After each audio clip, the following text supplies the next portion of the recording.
Good morning, love. This is Gigi Goode from season 12 of RuPaul's Drag Race, and I'm here to get ready with you. Well, you will get this is a get ready with me video. Today, I'm going to be recreating my look from the Madonna Rusical. This is inspired by Madonna's Papa Don't Preach video with her like little black sweetheart neckline and her fun short hair and a bold red lip, which is something that I don't do very frequently and have been trying to push myself to do. So anyways, so my first makeup tip has to do with eyebrows, and I think that this can work for drag if you have similar brow situation to what I have, but I think that this tip ironically will kind of work more if you are just like doing regular everyday beauty makeup, which I know is weird, but you'll understand why soon. I am going to start by laying my brows down. So I'm going to start with taking whatever I can find. This is a dirty towel and this is rubbing alcohol, so it kind of cancels it out, you know what I mean?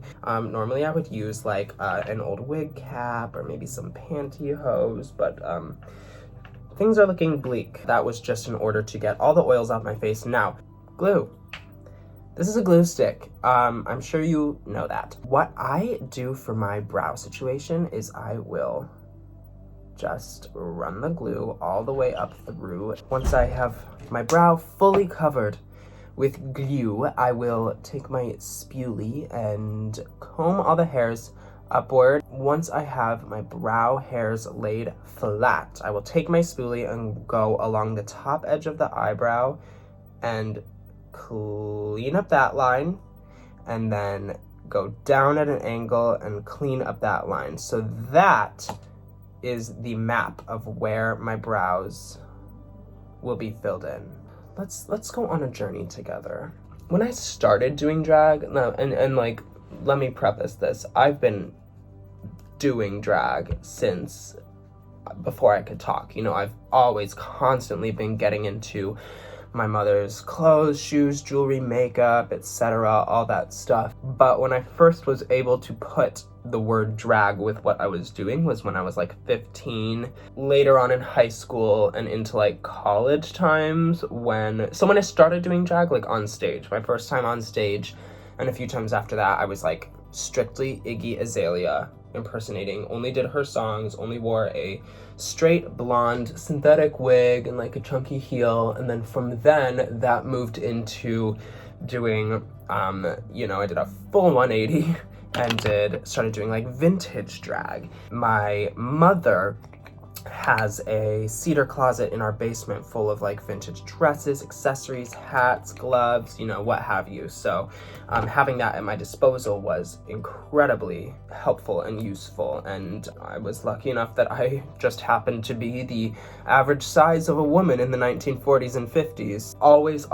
Always wore yellow gloves and authentic vintage clothes. Just your average everyday run-of-the-mill campy fashion girl. I think in every look that I do, it has to have some element of camp. For the most part, the things that inspire me are, and my drag, are things that aren't real. Things that you can't really touch, you can't really look at in person, and what I mean by that is like cartoons and illustrations and, you know, things that aren't real. I pretty much have known that I was going to be on Drag Race as soon as I turned 21, since I knew what Drag Race was. And I was introduced to Drag Race around season 7, and Violet Chachki had a really great big influence on my drag. It really opened my eyes, and I just was kind of like, all right, well, I don't know what's gonna happen in between now and then, but as soon as I turn 21, as soon as I'm old enough, I am going to be on that show. It's one thing kind of having the mindset that you're like, okay, well, I'm not taking no for an answer, so I know I'm gonna get on, and then obviously there's that waiting period where that is kind of exactly how you're feeling that whole time. You're like, okay, well, I guess there's nothing more to do but wait now, so. But then, you know, when you actually get the call,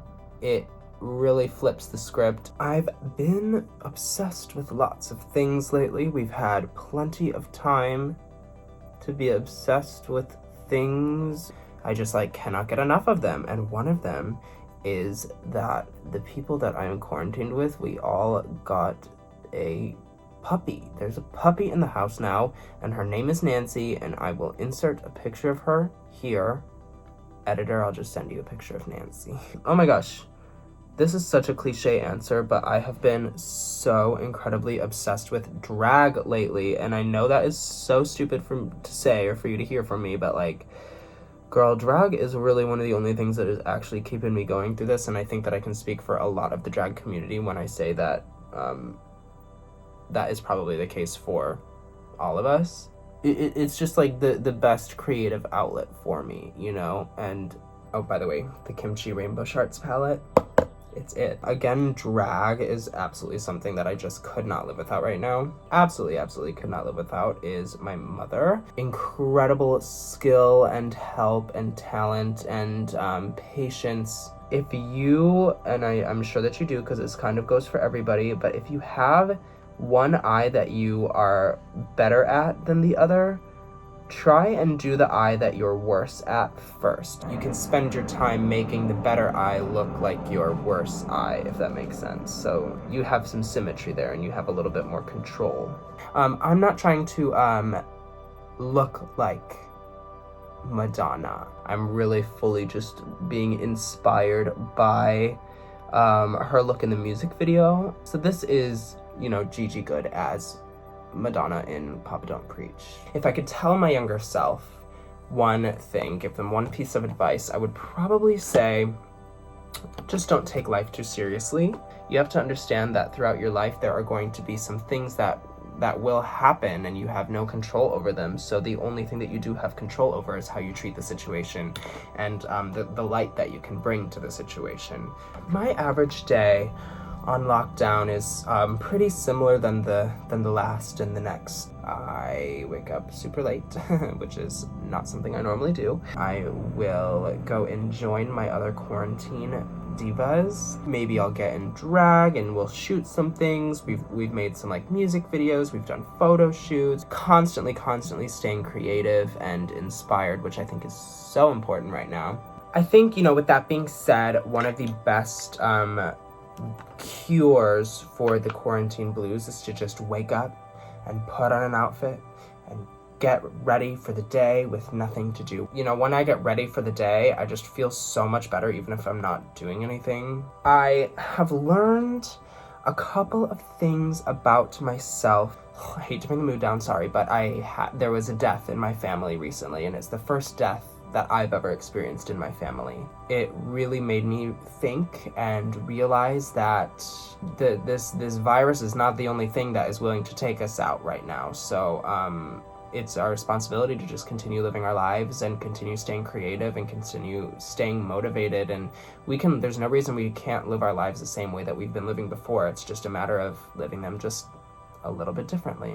There's that, and I also learned that I don't look good with shaved head and Spock eyebrows, which I should have known. I should have. I am going to put on a lash and put on a lip, kind of get my hair on, and I will be right back. This is my Madonna Papa Don't Preach hair and makeup look. I am so looking forward to getting out of this quarantine and finally being able to do this and actually have people see it live and in person. That is the thing I'm looking forward to the absolute most. I cannot wait. So you guys, please hang in there. Please continue to stay happy, stay healthy, and stay creative, because we owe it to ourselves and we owe it to the world to do so. Thank you so much for having me, and this has been Gigi Goode from season 12 of RuPaul's Drag Race, getting ready with you. Bye, love.